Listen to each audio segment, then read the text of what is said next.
She wiped the grease from her hands with the same methodical precision she used for everything else in her carefully constructed life. To the residents of Cedar Falls, population 3,847, Eva Martinez was just a woman who had taken over Henley's auto repair 3 years ago after old Pete Henley retired to Florida. She fixed their transmissions, changed their oil, and charged fair prices that kept her small business profitable without making anyone suspicious about why a woman with her obvious intelligence was content to spend her days underneath the hoods of pickup trucks and minivans.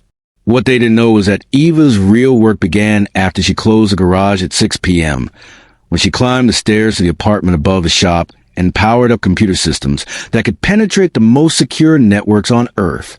For 3 years, she had been one of the world's most wanted cybercriminals, responsible for transferring over $200 million from banks, corporations, and government agencies that had never discovered how their supposedly impregnable security systems had been compromised. Until this morning, when 3 black SUVs pulled into her parking lot and federal agents with badges that said Cybercrimes Division knocked on her door with an offer she couldn't refuse. Welcome to those who left a trace. Before we dive into this incredible story of hidden genius, digital warfare, and the moment when the world's most wanted hacker had to choose between prison and working for the very government she had been stealing from, tell me in the comments what city you're watching from today. And if you believe that the greatest talents are often hidden in the most ordinary places, hit that subscribe button. These stories remind us that legends can be found changing oil and hacking banks in the same day.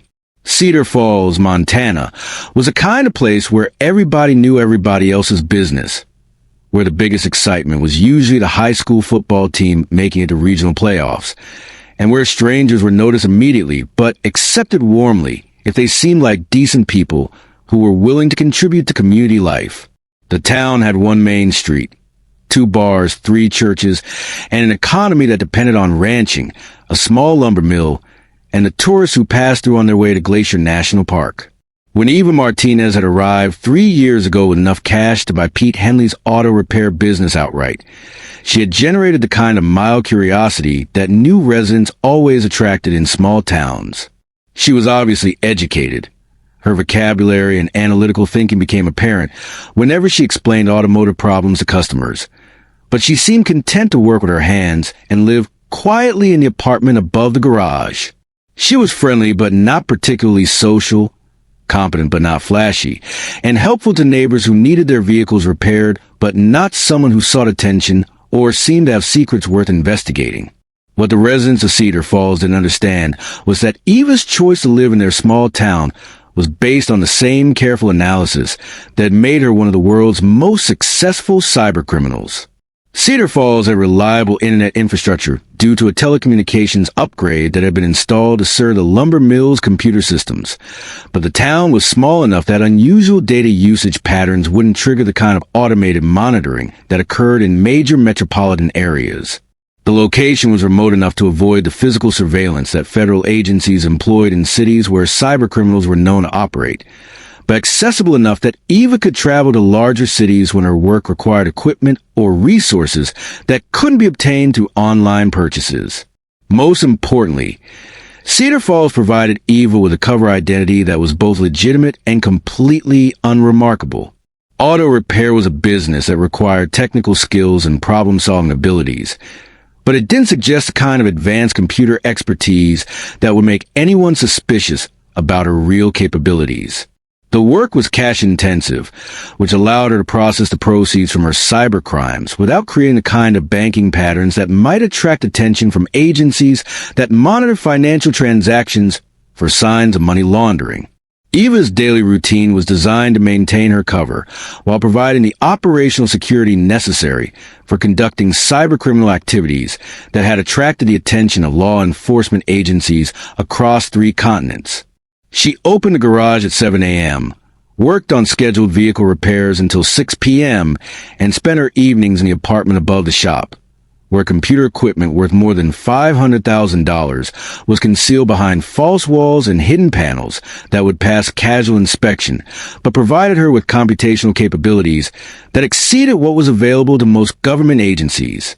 The apartment's appearance was carefully constructed to match Eva's cover identity. Modest furnishings, automotive magazines, and the personal effect of someone whose life revolved around mechanical work and small-town social activities. But behind a bookshelf that contained repair manuals and romance novels was a computer laboratory that included quantum processors, custom encryption hardware, and networking equipment that allowed Eva to penetrate security systems that were supposed to be impregnable. Eva's cybercriminal activities were conducted with the same methodical precision that characterized her automotive repair work. She targeted financial institutions, government agencies, and corporations whose security systems presented interesting technical challenges, but she was careful to avoid attacks that would cause casualties or compromise national security in ways that would trigger the kind of intensive law enforcement response that could expose her location and identity. Her preferred targets were organizations whose stolen funds could be transferred through cryptocurrency exchanges and money laundering networks that made the proceeds difficult to trace, while ensuring that her activities generated revenue streams that could support her operational expenses and long-term security requirements. Over 3 years, Eva had successfully completed 127 separate cyber attacks, transferring approximately $200 million to accounts that she controlled through shell companies and digital currency systems that provided anonymity, while allowing her to convert stolen funds into legitimate business income. But Eva's success had also attracted the attention of federal agencies whose responsibility included investigating cybercrimes that exceeded local law enforcement capabilities. The FBI's Cybercrime Division had been tracking patterns in financial network intrusions that suggested a single operator with capabilities that exceeded what was typical for individual cybercriminals, and their investigation had gradually narrowed the search to a geographic area that included western Montana.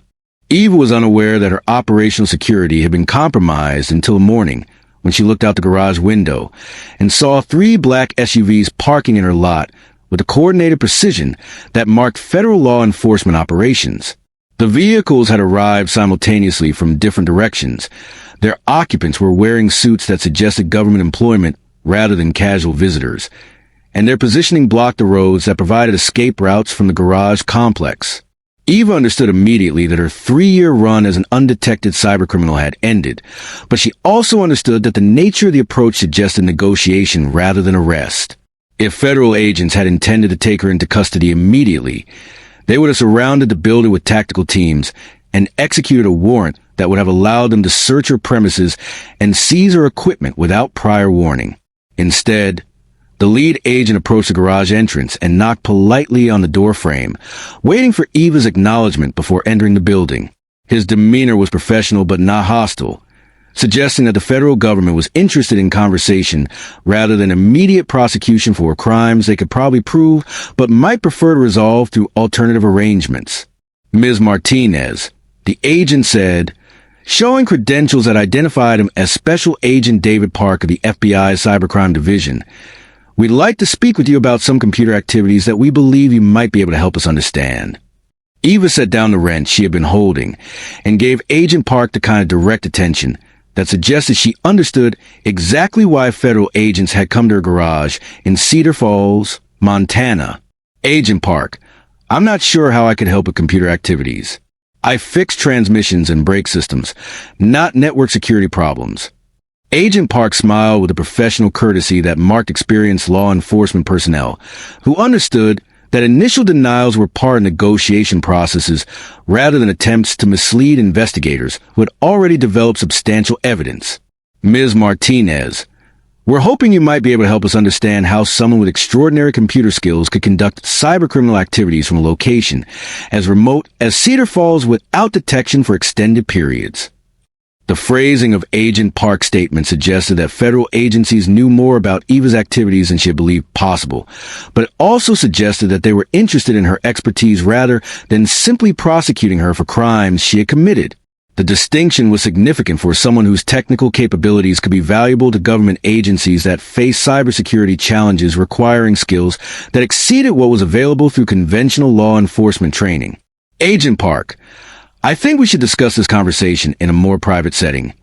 Eva replied, understanding that her responses would determine whether the next phase of her life involved federal prison or opportunities to apply her skills in ways that could legitimize her activities while providing her with protection from prosecution for a crime she had committed during her 3 years in Cedar Falls. I think that would be appropriate, Ms. Martinez. We have a great deal to discuss. The conversation that followed took place in Eva's apartment above the garage, where federal agents could observe the computer equipment that validated their assessment of her technical capabilities, while discussing arrangements that could resolve her legal situation through cooperation rather than prosecution. Agent Park was accompanied by 2 specialists whose credentials identified them as senior personnel from agencies whose responsibilities included cybersecurity and digital intelligence operations. Ms. Martinez, Agent Park began, "Our investigation has identified you as the individual responsible for approximately 127 separate cyber attacks against financial institutions, government agencies, and private corporations over the past 3 years. The total value of funds transferred through these attacks exceeds $200 million, and the technical sophistication of the attacks suggests capabilities that exceed what we normally encounter in cybercriminal investigations." Eva understood that Agent Park's summary of her activities was accurate but incomplete, designed to demonstrate the government's knowledge of her crimes, while opening negotiations about how that knowledge could be used for purposes beyond criminal prosecution. "Agent Park, I'm prepared to discuss the possibility of cooperation with appropriate federal agencies, but I need to understand what kind of arrangements would be available and what kind of protection would be provided for someone whose assistance might be valuable for ongoing cybersecurity operations." The response came from Dr. Sarah Chun, whose credentials identified her as a senior analyst with the National Security Agency's Information Assurance Directorate. "Ms. Martinez, your technical capabilities represent resources that could be extremely valuable for defensive cybersecurity operations that protect critical infrastructure from hostile foreign intelligence services and terrorist organizations. The federal government is prepared to offer immunity from prosecution in exchange for cooperation with classified operations that require exactly the kind of skills you've demonstrated through your criminal activities." The offer was more generous than Eva had expected, but also represented fundamental changes in her life that would end her anonymity and require her to work within government systems that would monitor and control her activities in ways that eliminated the independence she had maintained as a cybercriminal. "Dr. Chun, what kind of operations would require my assistance, and what kind of oversight would be involved in activities conducted under government authorization?" Dr. Chen's response revealed the scope of cybersecurity challenges that federal agencies faced and the reasons why Eva's unconventional background made her valuable for operations that conventional government cybersecurity specialists couldn't conduct effectively. "Ms. Martinez, hostile foreign intelligence services and terrorist organizations are developing cyber capabilities that threaten critical infrastructure systems, whose compromise could cause casualties and economic damage on scales that exceed conventional military attacks. Defending against these threats requires offensive cyber capabilities that can penetrate hostile networks and disrupt their operations before they can attack American targets." Eva understood that Dr. Chin was describing exactly the kind of work that had attracted her to cybercriminal activities. Technical challenges that required innovation, creativity, and skills that exceeded what was available through conventional computer science training. But she also understood that government employment would involve restrictions and oversight that could limit her effectiveness, while exposing her to bureaucratic constraints that might make sophisticated operations impossible. "Dr. Chun, I need to understand the operational environment that would be provided for work requiring capabilities that exceed conventional cybersecurity methods. Would government oversight allow the kind of innovation and risk-taking that effective offensive cyber operations require?" The question revealed Eva's understanding of the fundamental tension between cybersecurity operations that required flexibility and innovation and government systems that prioritize control and accountability over operational effectiveness. Her success as a cybercriminal had depended on her ability to adapt quickly to changing technical challenges and exploit vulnerabilities that require creative approaches rather than standard procedures. Agent Park's response addressed Eva's concerns about operational autonomy while describing the resources and protection that government cooperation could provide. "Ms. Martinez, the federal government is prepared to provide you with operational independence that exceeds what is normally available to government cybersecurity specialists." Your work will be conducted under classified authorities that allow methods and approaches that conventional law enforcement couldn't authorize. And your technical requirements will be supported with resources that exceed what you could obtain through independent criminal activities. The proposal was attractive for someone whose cybercriminal activities had been limited by the need to maintain operational security and avoid detection by law enforcement agencies. Government authorization would provide her with legal protection while allowing her to work on technical challenges that exceeded what she could attempt as an independent operator. But Eva also understood that accepting government cooperation would end her ability to operate independently and would commit her to working within systems whose priorities might not align with her personal interests or technical preferences. Agent Park, I need to consider this proposal carefully. The decision would involve fundamental changes in my life and work that I can't evaluate without understanding the specific operations and working conditions that will be involved. Dr. Chen responded with information that revealed both the urgency of cybersecurity challenges and the reasons why Eva's cooperation was being sought rather than simply prosecuting her for crimes she had already committed. Ms. Martinez, our intelligence sources indicate that hostile foreign services are planning cyber attacks against American infrastructure that could cause casualties and economic damage that would exceed the September 11th attacks. We need offensive cyber capabilities that can disrupt these operations before they can be executed, and we need those capabilities available within weeks rather than months or years. The timeline was significant for Eva's decision about government cooperation. If hostile attacks were imminent, her technical capabilities could be used to prevent casualties and damage that would affect millions of innocent people. But rushed operations also increased the probability of mistakes and exposure that could compromise her safety while limiting the effectiveness of countermeasures that required careful planning and preparation. Dr. Chen, what specific intelligence do you have about hostile cyber attacks, and what kind of operations will be required to prevent them? The briefing that followed revealed cybersecurity challenges that exceeded Eva's previous understanding of the threats facing American infrastructure systems. Foreign intelligence services had developed capabilities that could compromise electrical grids, water treatment facilities, transportation networks, and financial systems in ways that would cause cascading failures affecting millions of civilians.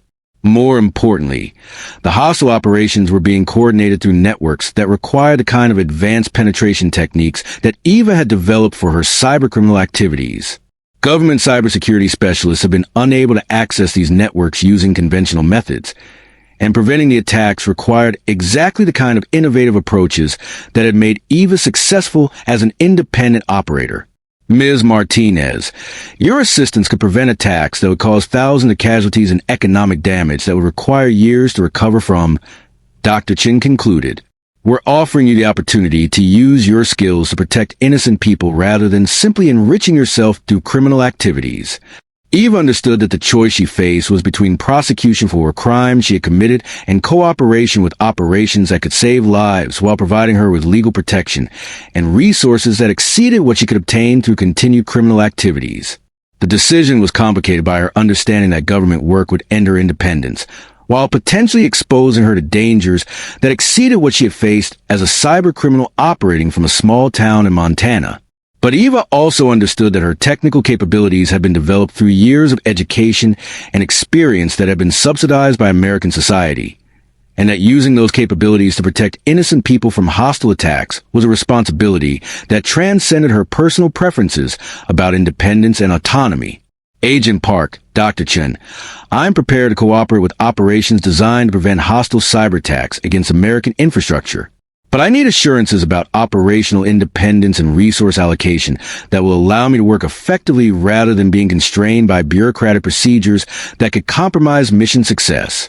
The negotiations that followed established a framework for Eva's transition from cybercriminal to government cyber warfare specialist, arrangements that would allow her to apply her skills for defensive purposes while providing her with legal protection and operational resources that exceeded what she had possessed as an independent operator. Eva's integration into classified government cyber operations required relocating from Cedar Falls to a secure facility in Maryland, where her work could be conducted under appropriate security protocols, while providing her with access to technical resources and intelligence information that would enable operations against hostile networks. The The facility was designed specifically for cybersecurity operations that required capabilities exceeding conventional government systems, and Eva's workspace was configured to support the kind of innovative approaches that had made her successful as a cybercriminal.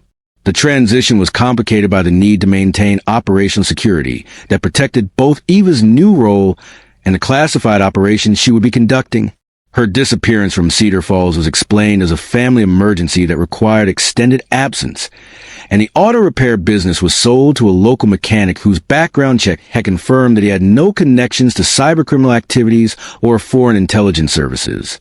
Eva's first assignment involved penetrating networks operated by a foreign intelligence service that was coordinating cyber attacks against American electrical grid systems. The attacks were designed to cause cascading failures that would disrupt power distribution across multiple states while creating economic damage and social disruption that would demonstrate American vulnerability to cyber warfare.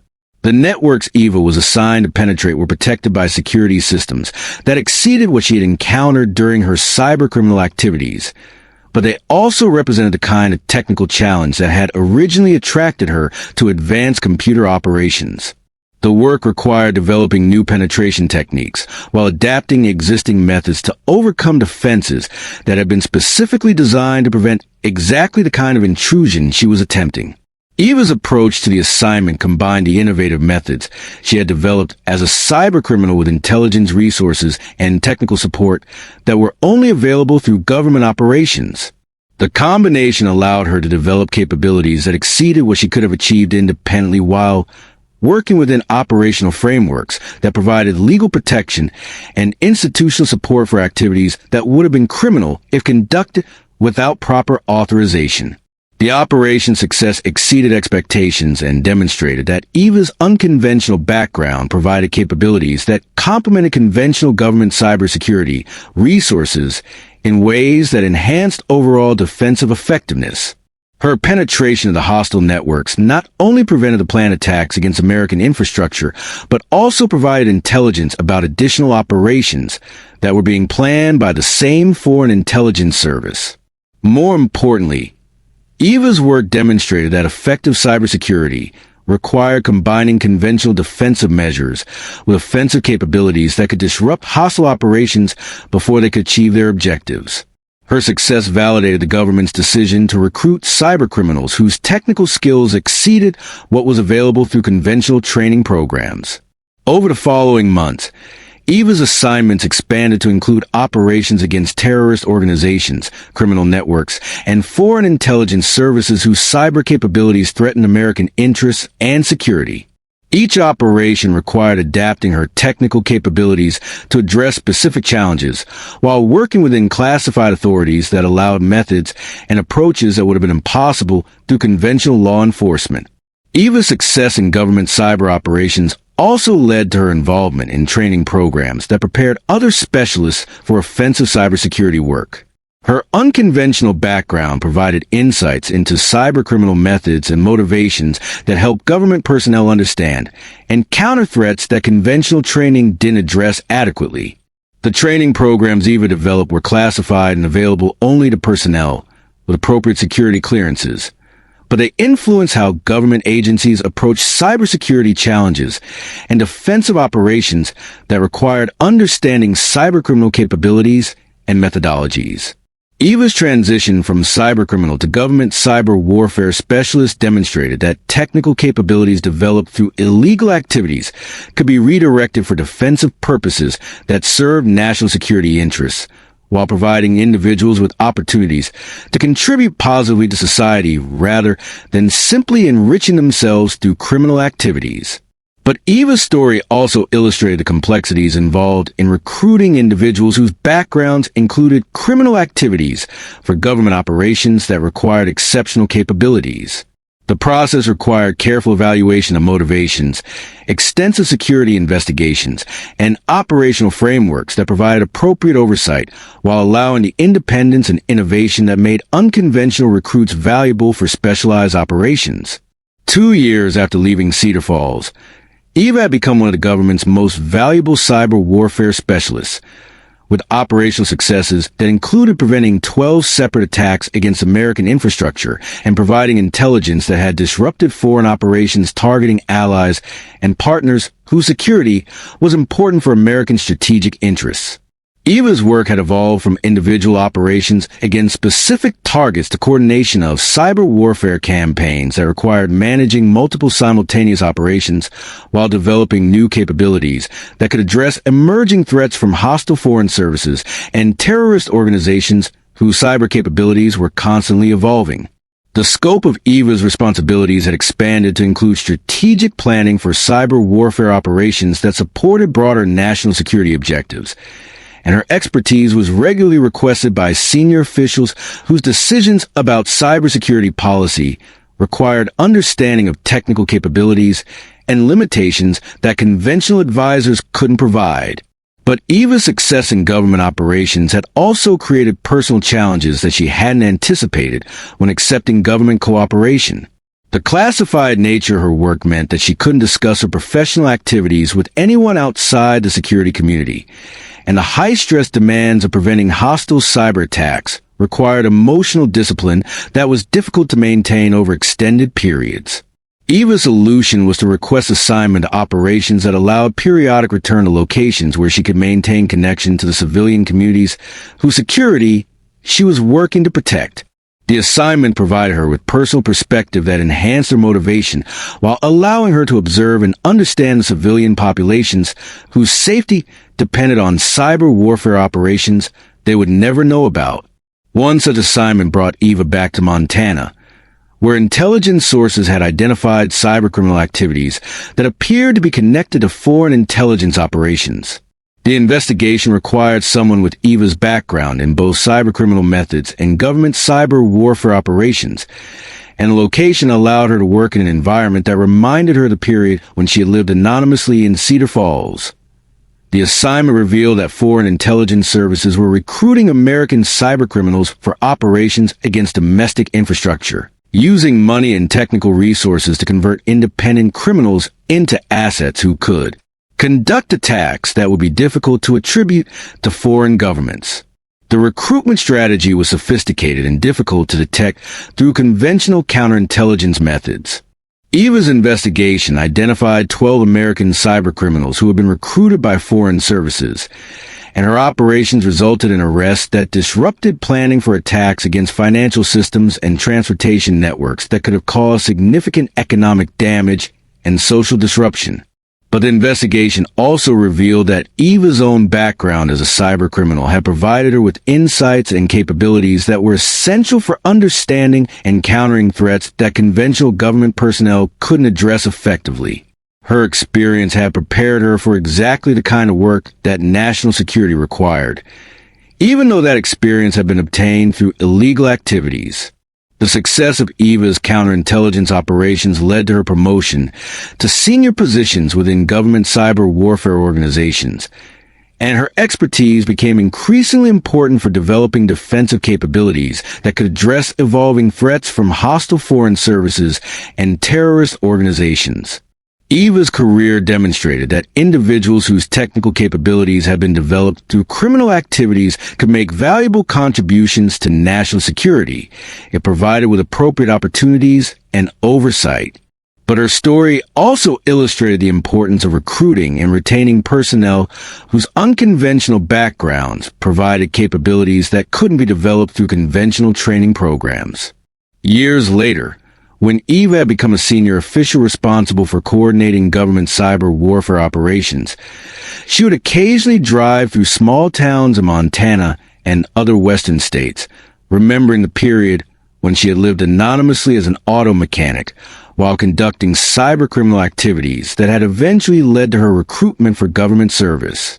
The memory served as a reminder that some of the most valuable contributions to national security came from people whose backgrounds included experiences that conventional recruitment couldn't access, and that effective cybersecurity required understanding and cooperation with individuals whose skills had been developed through methods that weren't always legal or conventional.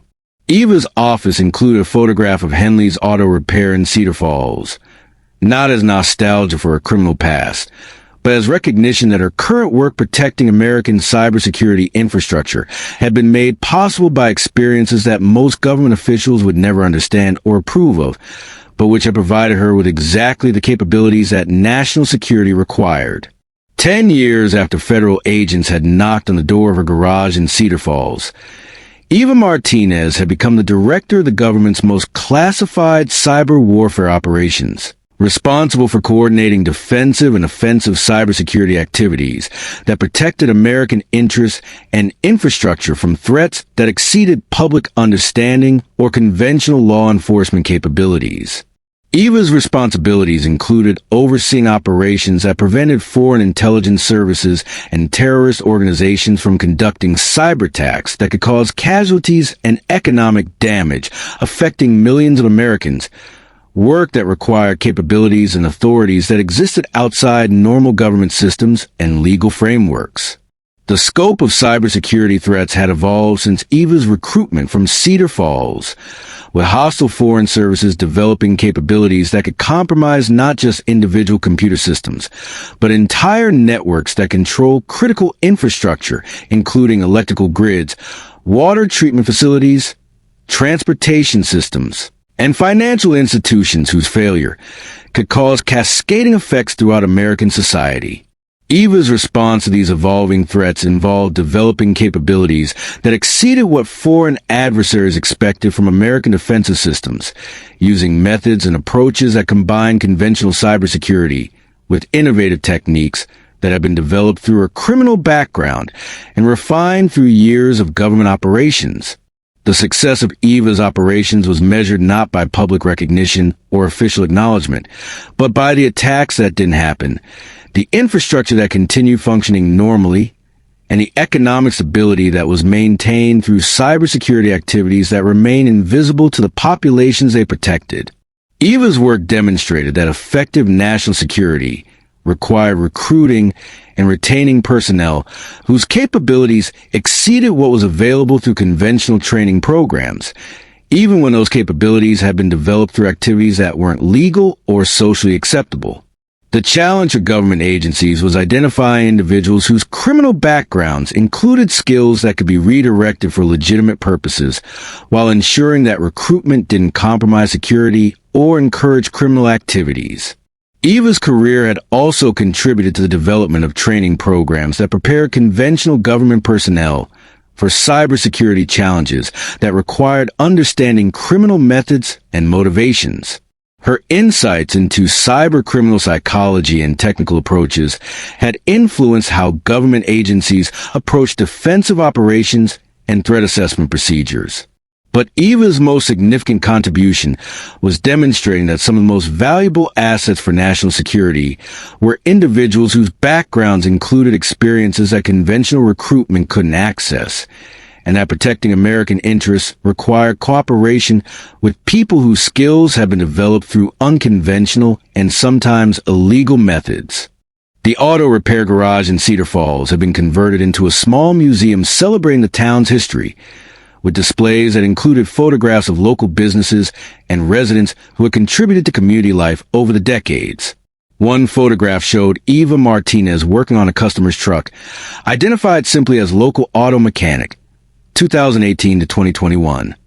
The photograph served as a reminder that some of the most important contributions to national security were made by people whose true roles and capabilities remained hidden from public understanding, and that effective cybersecurity required protecting not just computer systems and networks, but the anonymity and security of personnel whose work defending American interests couldn't be publicly acknowledged or officially recognized.